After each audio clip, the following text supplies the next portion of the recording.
நம் கர்த்தராகிய இயேசு கிறிஸ்து நம்முடைய துக்கங்களை, நம்முடைய நோய்களை, நம்முடைய பாவங்களை கல்வாரி சிலுவையில நமக்காய் சுமந்து தீர்த்தார்.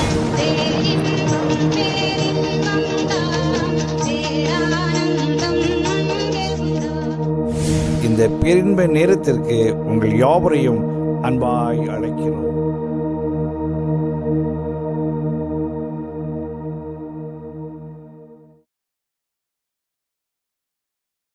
நாம் அனைவரும் இந்த இனிய மாலை பொழுதில் நாங்கள் உங்களை வாழ்த்துகிறோம், உங்களை வரவேற்கிறோம். சிலுவையின் ஆசீர்வாதங்கள் நிச்சயமாய் நம்மை ஆசீர்வதிக்கும். அல்லேலூயா. ஆண்டவருடைய நாமத்துக்கு மகிமை உண்டாவதாக.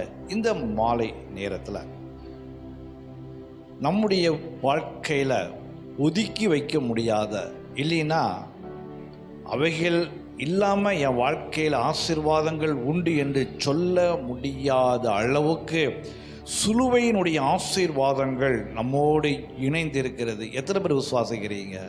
நிச்சயமாக அவைகளை தியானிப்போம், ஆசீர்வாதத்தை பெற்றுக்கொள்வோம். ஆண்டவருடைய நாமத்துக்கு மகிமை உண்டாவதாக.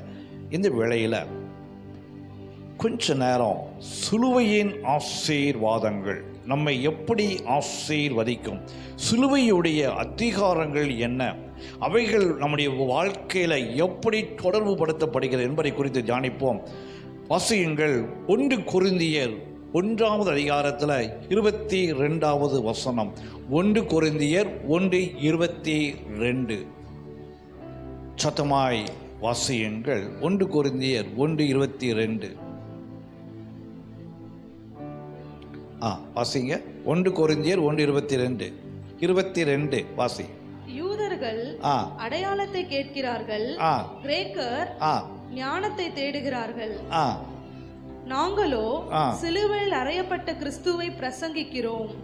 அவர் யூதருக்கு இடரலாயும் கிரேக்கருக்கு பைத்தியமாயும் இருக்கிறார். அல்லேலூயா.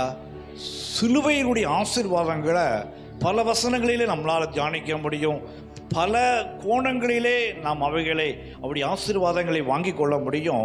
இந்த நாளிலே சிலுவையுடைய ஆசீர்வாதங்கள் என்ன என்பதை நம்ம தெளிவாக புரிந்து கொள்ள வேண்டும் என்றால், சிலுவை நம்முடைய வாழ்க்கையில் எப்படி நம்மை ஆசீர்வதிக்கும், நம்முடைய வாழ்க்கைக்கும் சிலுவைக்கும் உள்ள தொடர்பு என்னங்கிறதை தியானிக்க வேண்டும் என்றால், கிறிஸ்துவுடைய சமகாலத்திலே வாழ்ந்த, கிறிஸ்துவை அறிந்திருந்த அப்போஸ்தலனாகிய பவுல், சவுல் பவுலாக மாறின அப்போஸ்தலனாகிய பவுலுடைய வாழ்க்கையில் சிலுவை எந்த அளவுக்கு தாக்கத்தை உண்டு பண்ணினது.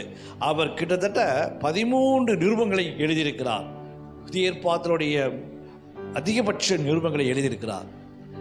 அவருடைய வாழ்க்கையில் என்ன தாக்கத்தை உண்டாக்கினது, அவருடைய நிருபங்களில் என்ன எழுதுகிறார்.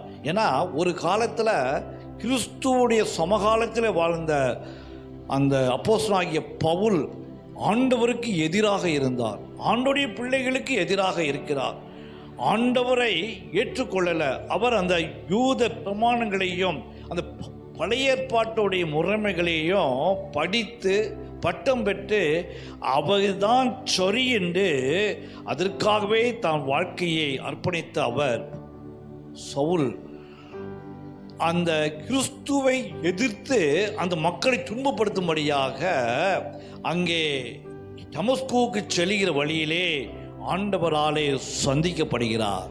மிக முக்கியமான வசனம்.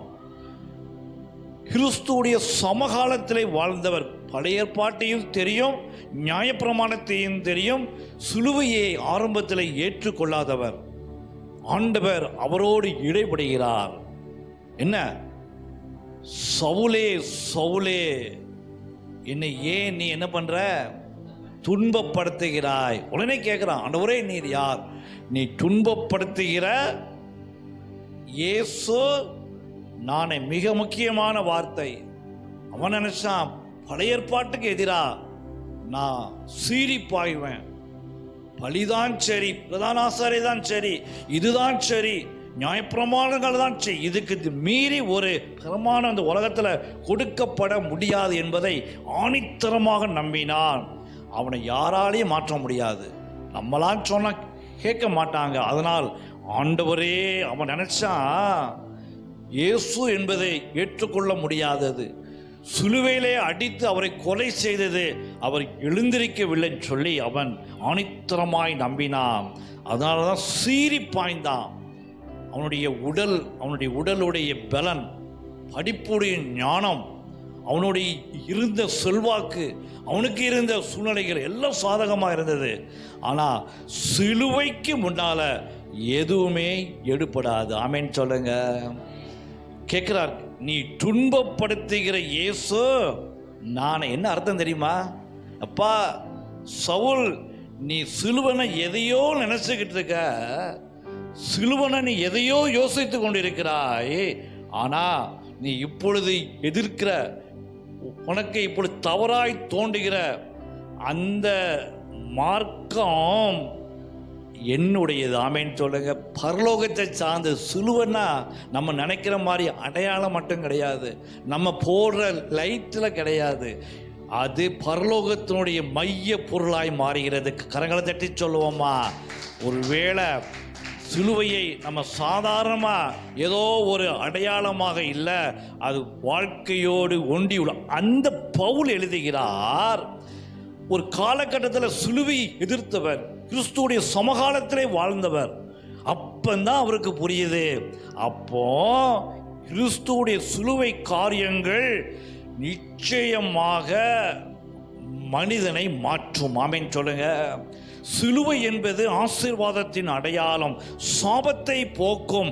அந்த சவுல் எழுதி அந்த அப்போஸ்தலனாகிய பவுல் கொரிந்தி பட்டணத்துக்கு எழுதுகிறார். சிலர் என்ன பண்றாங்களா? அடையாளங்களை தேடுகிறார்கள். சிலர் என்ன பண்றாங்க? ஞானத்தை பார்க்கிறாங்க. கிறிஸ்துவை நேருக்கு நேராக சந்தித்த நாங்களோ, சிலுவை காட்சிகளை பார்த்த நாங்களோ அவைகளையே நாடுகிறோம். ஆமென் சொல்லுங்க. அப்போ சிலுவை காட்சிகள் என்பது சாதாரணப்பட்டது கிடையாது.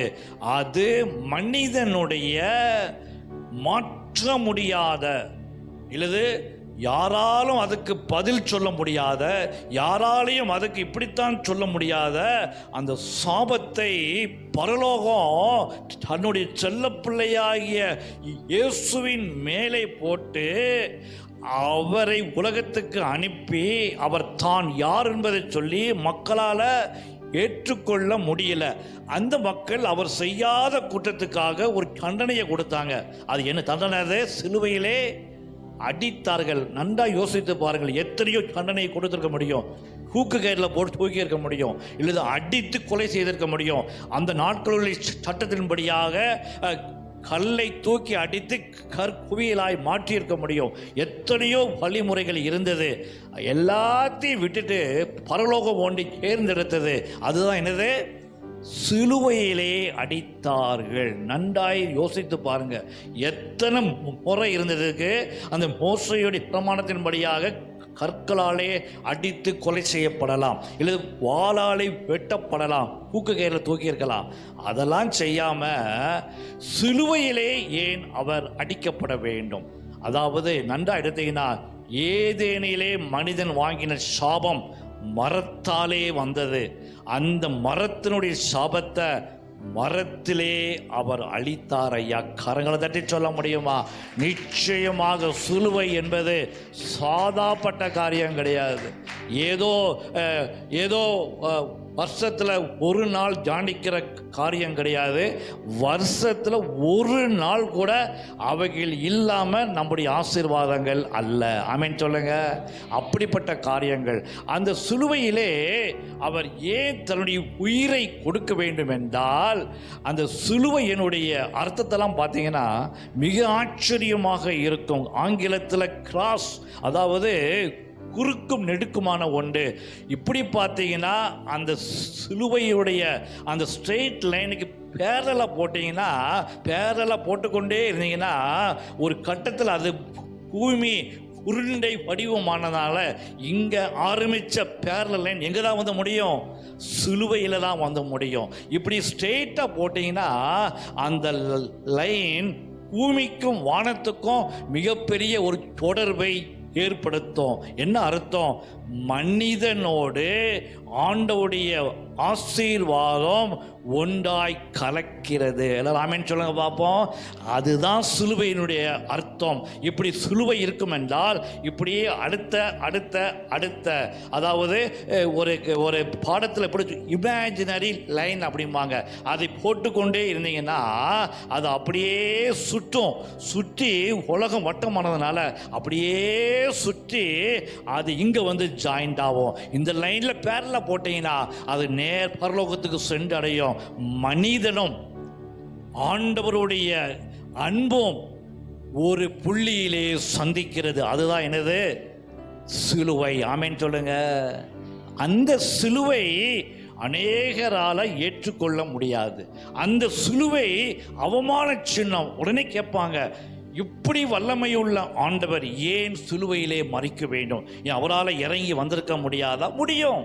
அவரால் சிலுவையில் இங்கே சொல்கிறாங்க, இந்த இடத்துல, இங்கே இல்லை, நம்ம எல்லாம் இங்கே சொல்கிறோம். ஆனால் ஒரு மருத்துவ குறிப்பு என்ன சொல்கிறது? இந்த இடத்துல ஆணிகளை அடிக்கும் பொழுது ஆணியை பிடுங்கி எரிஞ்சிட முடியாதா? ஆணி எடுக்கும் போதே அவனை இல்லாமல் போன்னு சொல்லி அவன் மேலே சாபத்தை போட்டிருக்க முடியாது. முடியும். நீங்கள் சொல்கிறது எல்லாமே முடியும். ஆனால் அப்படி அவர் செய்திருந்தால் நம்ம இன்னைக்கு இங்கே வந்து உட்கார்ந்துருக்க முடியாது. ஆமென் சொல்லுங்க. அல்லேலூயா.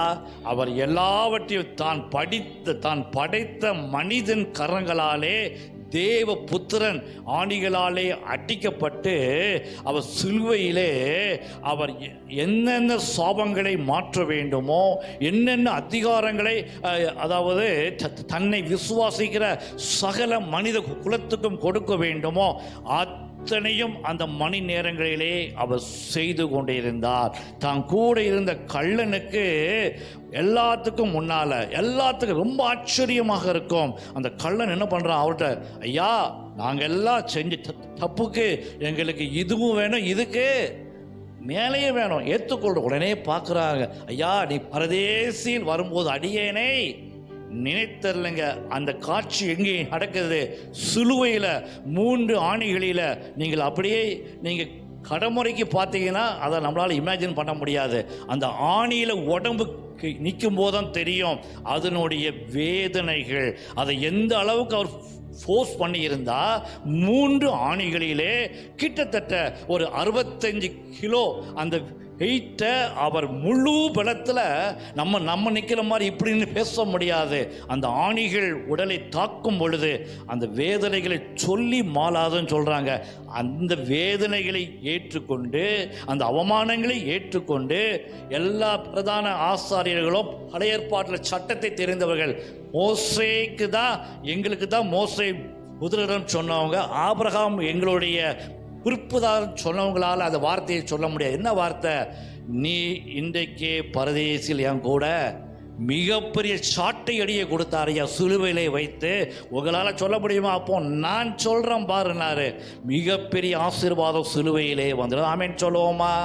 பரலோகத்துக்கும் பூலோகத்துக்கும் மிகப்பெரிய ஒரு தொடர்பை அங்கே உண்டாக்கினார். அது மட்டும் இல்லை, அவர் எந்தேவனே ஏன் என்னை கைவைத்தீர் என்று சொல்லுகிற பொழுது பரலோகம் அமைதி காத்தது. பதில் கொடுக்க முடியவில்லை. ஒரு குறிப்பு எப்படி சொல்லுகிறது?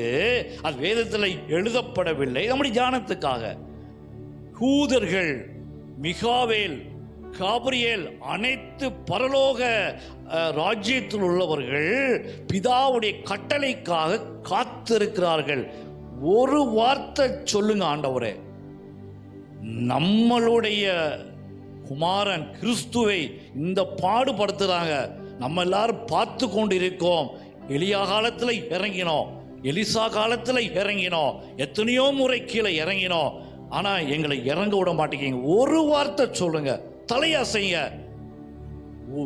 ஒரு செகண்ட்ல நாங்கள் என்ன பண்றோம்? பிதா ஒரு அமைதி காத்தார். யாருக்காக? எனக்காக, உங்களுக்காக. ஆமென் சொல்லுவோமா? அந்த சிலுவையின் உபதேசம் அநேகரால இன்னைக்கு வரைக்கும் ஏற்றுக்கொள்ள முடியலை. ஏன்னா இப்படி செய்வாரா? ஒரு கடவுள்லாம் இப்படியா இருப்பாரு? நியாயம்தான். ஆனால் அநேகருடைய ஞானத்துக்கு தெரியல. ஏன் தெரியுமா?